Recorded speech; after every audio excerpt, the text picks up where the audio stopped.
Welcome back to In the Huddle with. I'm your host, David Igono. I'm joined by Alex Shook, Willie Edwards, and Scott Gyorko. Before we jump into the game against Texas, which we all have comments about, let's talk about Players of the Week. First of all, maybe there shouldn't be, let's be honest. But let's start at the end of the table. Go ahead, start us off, Scott. Player of the Week. Mountaineers, not for the Longhorns. If I had to choose, I would have to say Jeremiah Smith. It's the only one that looked like he wanted to be out there and wanted to play. 10 carries, 100-yard rusher. Of course, most of it came on one play, but he did run hard, and that's who I would have to go with.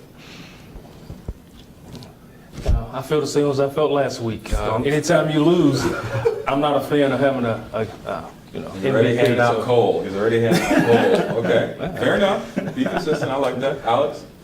Kevin White caught 16 passes. I think broke an all-time reception record for WVU. It wasn't super impressive. A lot of them were short, but looks like he came to play along with Dreamy. So the rest of the guys didn't. Zero touchdowns. And 0 touchdowns. Zero touchdown. Whoa. Well, I mean, I have to agree with you guys. Honestly, he needs props. Dreamus has been, I don't know why he's only running in the second half. I don't know if it's just more so because he's running up. They want him against tired legs and tired bodies and short arms.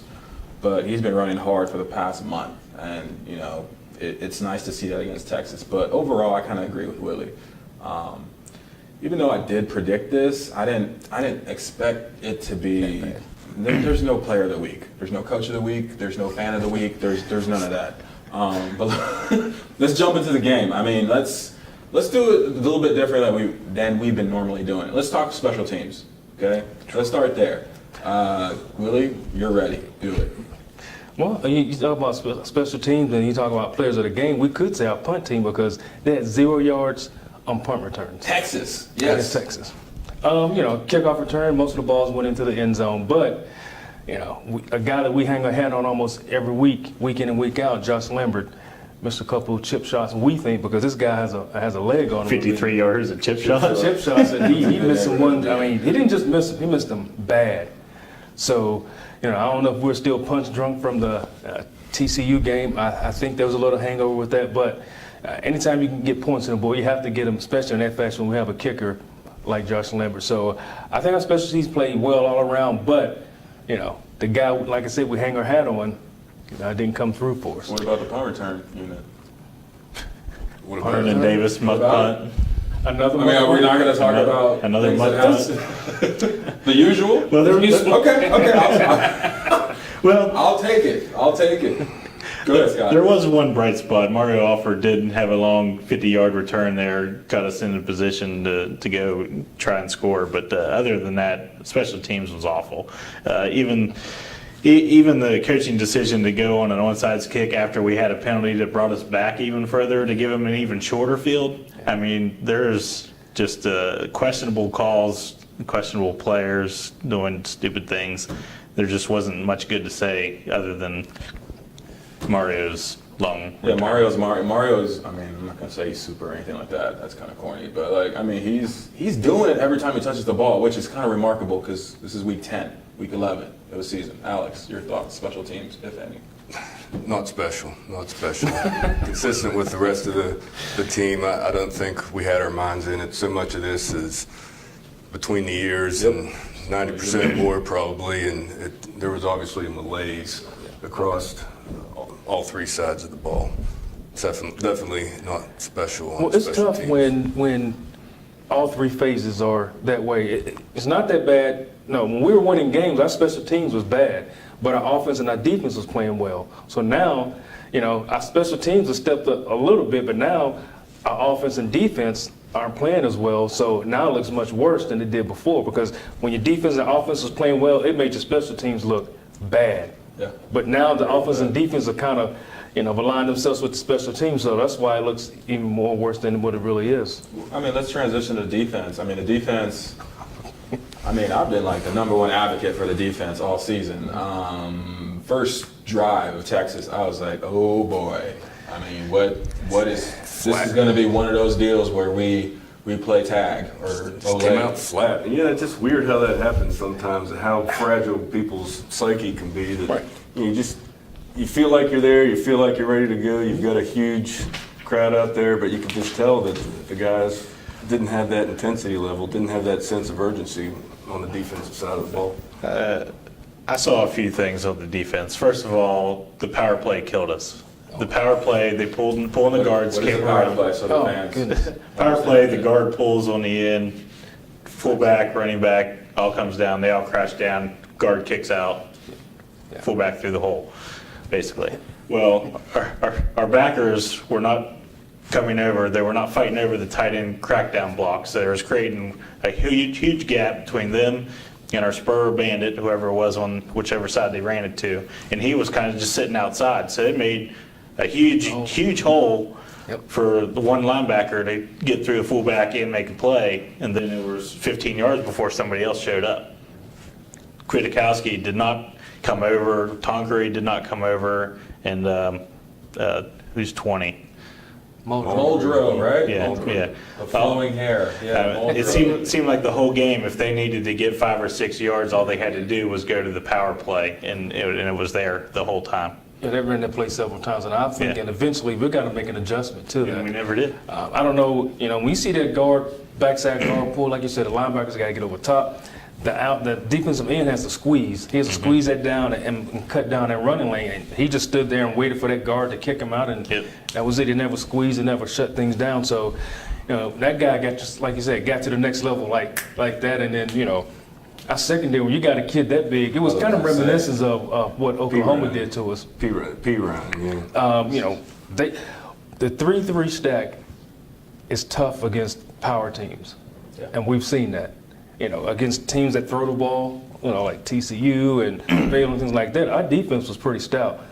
But when you get a power team that's going to pull guards, pull tackles, lead with the fullback, block down, kick out, you got to be a more physical team. You got to have some guys with bigger bodies, and in a 3-3, you don't have that. You got to be attacking out of that defense. You can't be sitting back catching blocks out of that. It's got to be an attacking defense.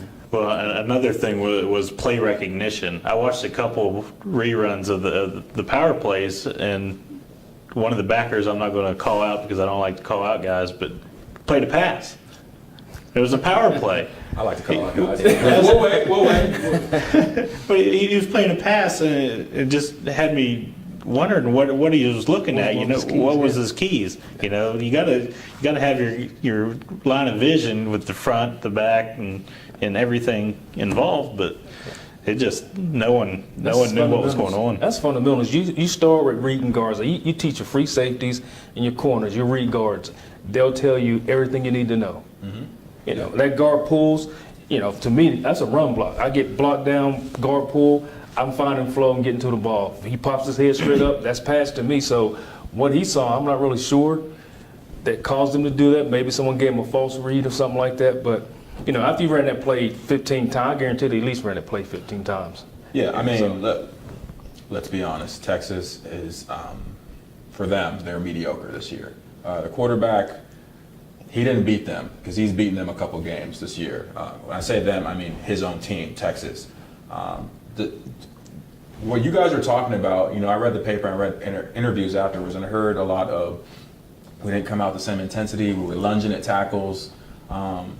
And for me, it was just tough to hear or to read that simply because it's week 10. Right. You don't lunge in week 10, I mean, if you're lunging in week 10, you've been lunging all season to a certain degree. So, I mean, what you guys are saying right there, I align myself with what you guys are observing, but tell me, is that something where is that coachable? Can they coach him out? Can Coach Gibby, the rest of the defense, can that be coached out in 2 games? Well, let's just call it 3 games with the bowl game. Well, that's something that can be coached out during the game. I mean, you just got to tell them, make sure you're reading your keys. I mean, they did that slow. It almost looked like a zone play, but it was a backside ISO.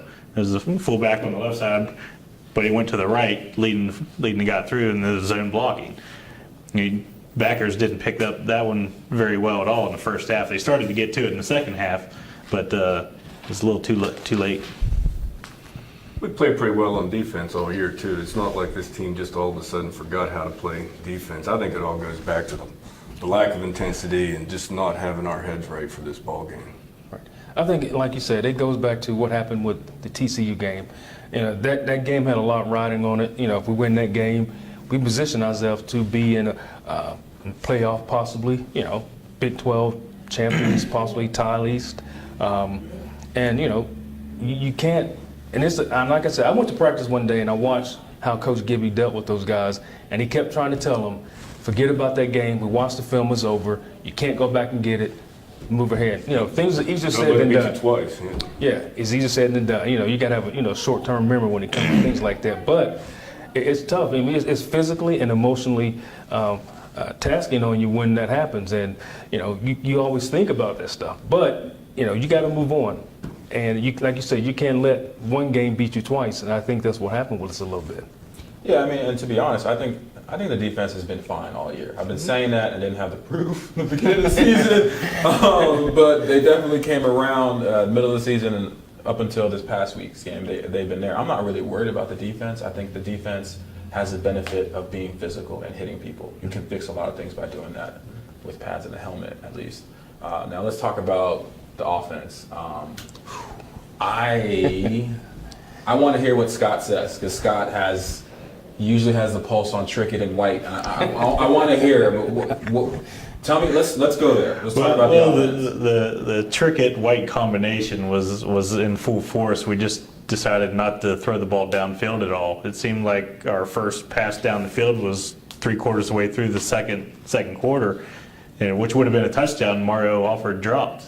Or no, that was the second time they threw it downfield. And the first one was to Kevin White, where it was a pass interference call. It's like, all right, now we're going to start, throwing it deep, get these under routes open because they're, worried about the deep threat. But we never went back to it hardly at all. It's like we never threw the ball downfield. So I don't know what the... I think they're worried about protecting Trickett a lot. Yeah. Trickett's been really rattled the last couple of games. He's going into Texas. He showed composure all year long in the face of some very good defenses, and for whatever reason, TCU obviously had a really good defense, and Texas had great defensive players as well, and he hasn't responded very well under pressure these last couple of games. Well, he was sacked 3 times in this game, and we talked about this in the beginning of the year about keeping Clint Trickett clean and letting him get his feet so that he can throw the ball. And it ain't like he was comfortable, like you said, the whole game.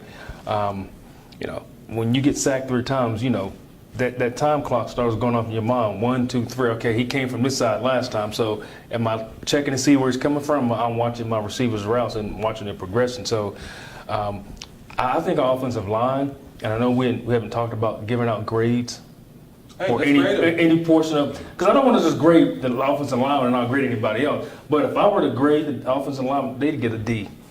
I mean, they just pass pro, run blocking, or both. Both. I mean, we had penalties at times that hurt us. We got inside the 10-yard line one time and got sacked, got tackled. Safety. Illegal false starts. On 4th and 1.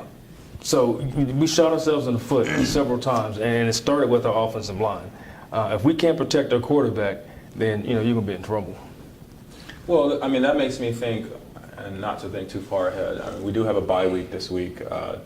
Next game is, I believe, the 20th against K-State, who is a beast. They don't make mistakes and they punish their opponents. We're talking about a lot of, I'm just going to call it individual mistakes. Or is that what it is? Is it something where we have guys who are, like Alex said, in a malaise, where they're not having amnesia. They keep remembering what didn't go right against TCU. I think it's the great thing about being in this league, though. We have a chance to make everything right. On November 20th, we got another top 12 or 15 ranked team. We got a little bit of time to lick our wounds, and we're going to be under the lights, a night game, Mountaineer Field, against a highly ranked opponent with a chance to still have a 9-win season. So this is the beauty of being in this league. You get 3-4 losses. It's not like we're in the old Big East. Well, like you said, we can still win these next 2 games, and we can be 8-4. And if you'd asked anyone before the season started what our record would be, most people are saying we'd be lucky to win 4 games. We'd be lucky to win 5 games tops, and that was it. Yeah, and that was it. Yeah. But now, and the way we started, and the way we were playing, now people changed what they thought we were going to be. We're going to win 8, we're going to win 9 games now. And now it's back to, oh my goodness, we're not going to win those games. So, it's been those ebb and flows with our fans. They didn't expect a whole lot, but then the way we played in the beginning of the year, they expected more. And now we've hit a little snag here. Most people thinking, we was always throwing, Can't fall off the bandwagon fast Right. enough. No, you can't. But, we still have a chance to be 8-4, which is, compared to last year, that's great. And like I said, nobody would have expected us to be 8-4, and we still have a chance to do that. If you can't enjoy an 8-4 season in this league, then you're setting yourself up for some disappointment in the years to come, because pretty good ball teams in this league. And not even just this league, but our non-league games. When you play Alabama, I mean, that's, nobody Maryland's winning. looks at their schedule and goes, yeah, we circle Alabama. Yeah. We can't wait to play them. Mm-hmm. Yeah, Yeah, nobody nobody does says that. Nobody says that. I mean, what I'm thinking about, because you made some great points there, Willie. Let's set up. Let's just say let's set up after Iowa State. Obviously, there's K-State, Kansas State, and there's Iowa State. I'm not saying that they're going to win those two games or whatever, because that's not this conversation. But this, like you said, they have a great opportunity to finish strong. And when we talk about finishing strong, we're talking about the state of the program. Right. Okay. There's recruits on the line. There's seniors and juniors, and maybe more importantly, guys who are freshmen, redshirt sophomores who can make an impact and set themselves up for next season. So, I mean, we're all former players. What should the players be thinking about? Because we can talk about the coaches, we can talk about TCU, we can talk about missed opportunities all day long. The fact of the matter is they have two opportunities in front of them, for guaranteed, for sure, to capitalize on. Start with you, Scott. What should a player, WVU player, be focusing on going into the last, 2.5 weeks of the regular season? No, you said it wrong already. The players should only be worried about Kansas State and Kansas State only. Okay, but go into that. What does that mean? Well, that means you have the game next week. You have a great Kansas State team who's only lost once in the league so far, right? Yeah, and they could win the Big 12. I mean, that's who you're worried about. They could come in and embarrass you. They have before. And they have. Yeah. 2 years ago. And they have. Luckily, we got a chance on Thursday night game, the allure of a night game again here. And I think they need to worry about Kansas State and that one only, and not worry about where you're going to finish up. I think we're in a great position. We have an off week, and an off week, you can go back, look at the film, work on fundamentals, and work on your techniques. That's what you want to do in an off week. And it couldn't have came at a more opportune time, because if we had to come back and play Kansas State this Saturday, not really sure what the outcome would be, but we got a chance. Like I said, we got film, we can watch film, we can go back to fundamentals and techniques, and like Scotty says, take care of one game at a time. And I think to answer your question, more long term, we're going to continue to build depth and continuity within the program. That this Dana said that this is kind of a weird senior class. Senior week is next week, and we don't have a lot of guys that have been in the program 4 and 5 years. And I'm sure Willie could talk about the '88 team. What was so important is we had a ton of guys that have been there 4 and 5 years that were starters on that team. Next year, we're going to have 31 guys, I believe, that are going to be seniors, a ton of which have been in the program 4 and 5 years. Now, I think that's very important to have that kind of veteran leadership that have played Big 12 games, played Mountaineer football for 4 and 5 years. It really helps the team have a sense of maturity going forward. And maybe that's what I was more so trying to get you guys to focus on. I mean, we could talk about the rest of the season. I mean, it's up to them. Are you ready to throw it in? Or is No. What I'm saying is identity. This team has gone up and down. So as a player, what are you thinking about? I understand that you're only worried about the next game, but how do you make your imprint in the Kansas State game? What are you focused on? Because you've had the opportunity a couple times this season to make a statement, and you've made a statement. I mean, the Baylor game was a shocker. I have not seen that team, this program, fly around like that for 5, 6, 7 years. Mm-hmm. So that was awesome to see. So what I'm thinking about is emotion, psyche. What are we thinking about? Because going down to Texas is a challenge. But now you get to stay home and you get to fight in your den. I think that's a great opportunity. Go ahead. Well, no, I was just saying, you said emotions, and it brought me up to KJ Dillon. I mean, this team shows that they want to win. You don't get that mad and fight back if you're just going to roll over. I mean, this team will punch you in the mouth if it gets an opportunity to. need to do it. I mean, they have the ability to play with anybody in the country.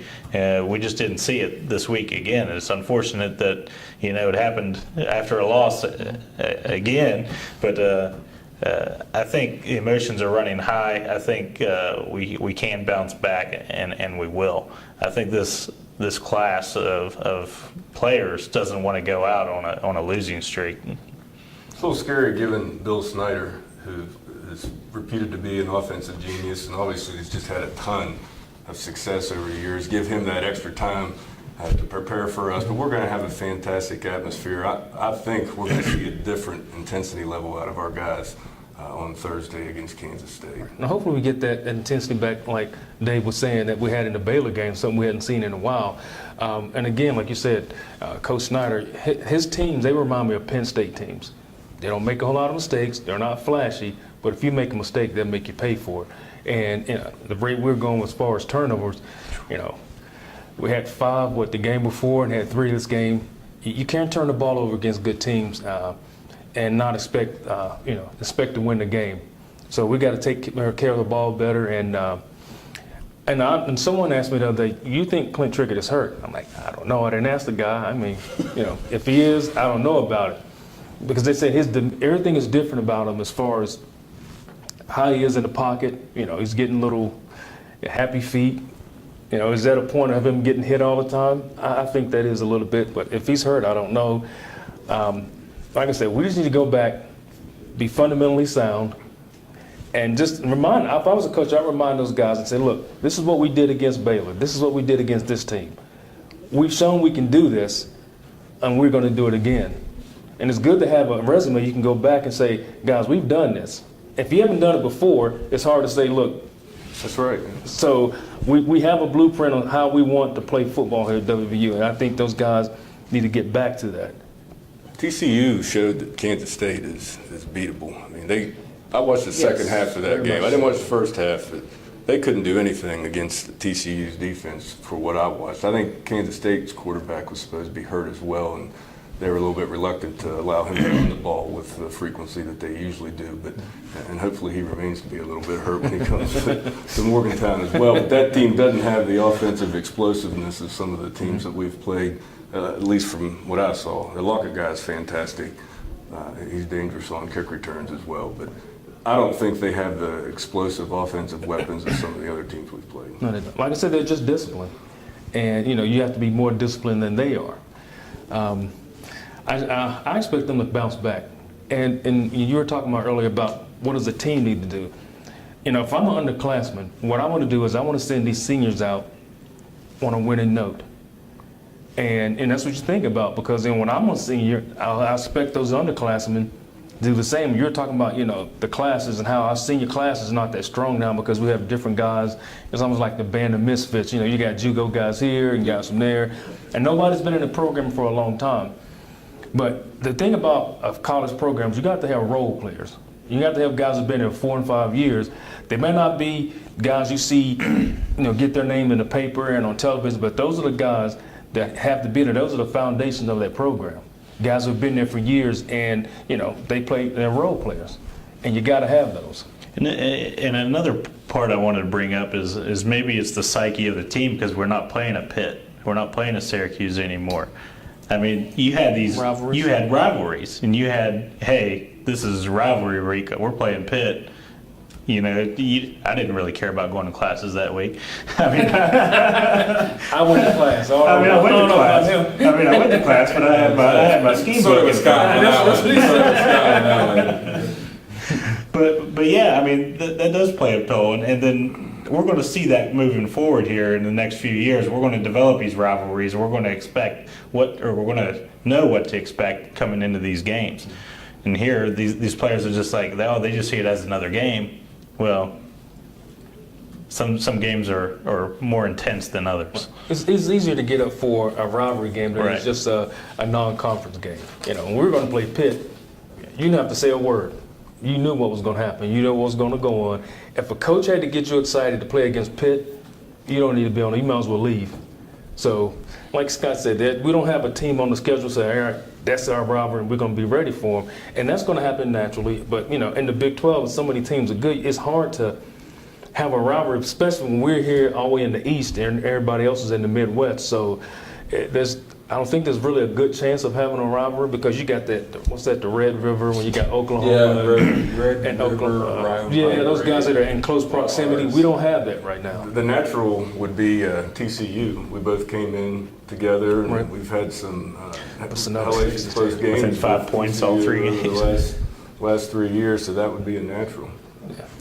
Yeah, I mean, I think Scott brings up a great point, and it's a subtle point, but there's no, I mean, I say this and people look at me like I'm weird, you know. You're talking about 18, 19, 20-year-olds. Focus and concentrations are not supposed to be taken. You cannot take that for granted. So having a rivalry with Maryland, you saw those guys. I mean, Maryland, I forget the other team, but you see that emotion and you see that fire.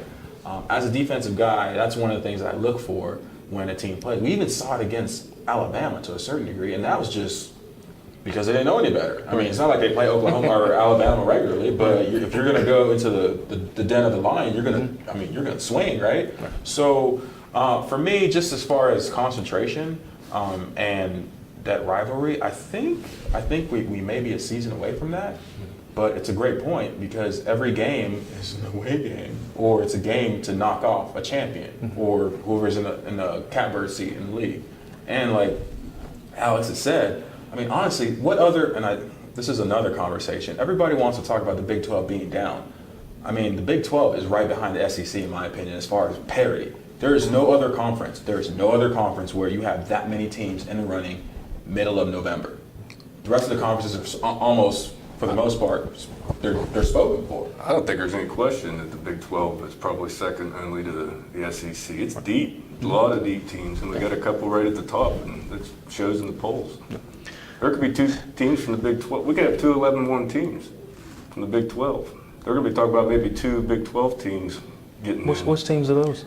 Baylor and TCU. Okay, I think hopefully I'm going to say Kansas State because we plan on beating those guys. Okay. Well, you think this year's schedule is tough. Wait till next year when you're at TCU, you're at Oklahoma, you're at Kansas State, you're at these top echelon teams. At Baylor. I think it's Baylor. the best schedule that we've ever played. I mean, we Yeah. might have played And then better it gets top scarier 8 teams. next We year. played lots of teams that end up national champions, but from top to bottom, I think this is probably the hardest schedule that we've ever played. Oh, definitely harder than the Big East. I mean, and for many years, you know, Miami was a team in the Big East for a while, and that was it. It was Miami, and then everybody else fought for, you know, what was left over. So, you know, I hear people talk all the time, you know, the Big East was this and that, and, you know, if a certain coach was back here, that it would change things. But you can't compare that to the schedule in the Big 12. I mean, I agree 100% with that. I mean, one of the things that just irritates me is when people talk about the SEC and then they say, well, no other leagues are playing hard or, you know, have a defined champion, or they say the ACC because that's Florida State. And I mean, you watch any Big 12 game that does not include Iowa State, for that matter, and you're like, man, how are they the second best or the third best or the fourth best team in that conference? I mean, you have Baylor, TCU, West Virginia, Oklahoma. I'm not going to count Texas because they're in transition. But that's 4 teams. Kansas State. Yeah, I mean, Kansas State. Oklahoma State almost beat Auburn in the that's beginning what I'm of the year. saying. I mean, Yeah, they you're did. talking about on a great average year, you're talking about 5 or 6 teams that could knock off everybody in the league. I mean, outside the SEC, who can you say that? Who can you say? What conference can you say? You know, so, and you touched on this as far as expectations for fans. I mean, that's a whole other conversation. There's actually a series that we're going to create at some other time, but it's expectations. This is a great team. They've done a great job. The coaching staff has got these guys together after a couple seasons of flux of just honestly inconsistent results. Say what you want about the Texas game. I mean, I predicted it, whatever. This program is still on the rise. It just everybody has to choose to see it that way. One bad game is one bad game. Like Alex said, you know what?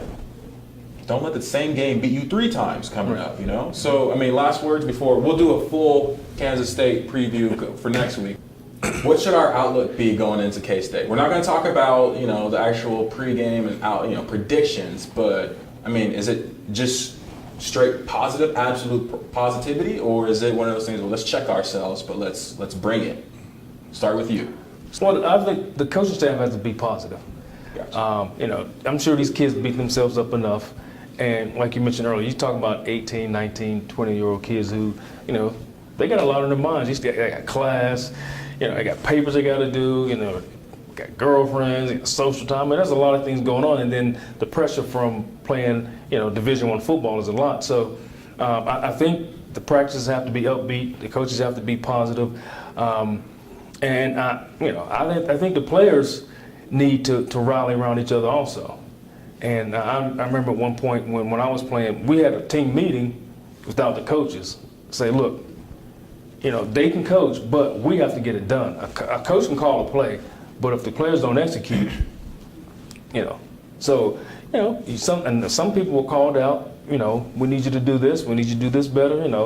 So I think we're in a great position to still, like I said, I won't even say salvage the season. Yeah.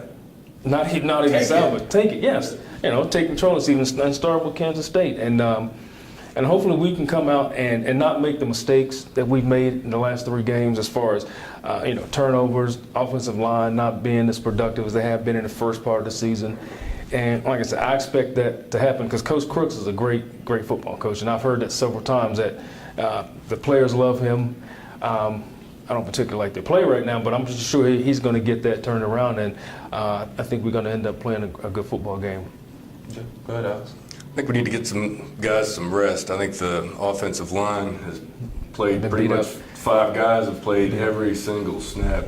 Yeah, Our safeties, Dylan, Joseph, the young guy, they've taken a beating. They've played a ton of snaps. So we need to get some of those guys rested up. We need to get some of the backups in there playing, working on the fundamentals, and no sense of panic from the Right. top. The coach, there can't be any sense of panic. We had one really bad game. It's our first really bad game all year. I think Coach Holgerson from the top down needs to gather everybody together. We still have a good football team. We still have everything in front of us. We can have a 9-win season. Worry about Kansas State first. Obviously, huge challenge. Right. But no sense of panic. Right. Positive. Because that coach panics. Now the players see that, and then they're going to panic. So Stop smiling. And then I'm going against everything that you guys are saying. it's usually David. Now he's going to go. So You guys are saying about panic. When you talk about panic, that's when panic happens. I think this team, like you said, does need rest. I mean, this year needs a couple days off. They need to go out and do something non-football related, but together, cohesiveness, and maybe go bowling or whatever. Just go out. Don't worry about anything. Get relaxed, and then go back to work. And nobody's allowed to say the word panic. That's a good thing about a bye week. You have time to do that. Right. I mean, because usually you game plan like Sunday they practice, Monday they're off, Tuesday they start, putting in everything. So essentially we have 2 weeks almost. Well, a week and a half since we play on a Thursday. So, they have time to do something like that, do some team bonding, guys go out and have fun together because, after losing like that, you need something positive because you don't want to keep being reminded. And I hate it when we lost and had to go watch the film. That's just like, because you already lived it, It's like naturally, but now you got to watch funeral it again. Yeah, It's not now you got to watch it again, and it's like, oh, God, did I want to see that? So Rewind. Exactly. Rewind. What are you doing? Rewind. What are you doing? So I agree with you, Scott. They need to do something as team bonding, get those guys out and let them do something that's fun.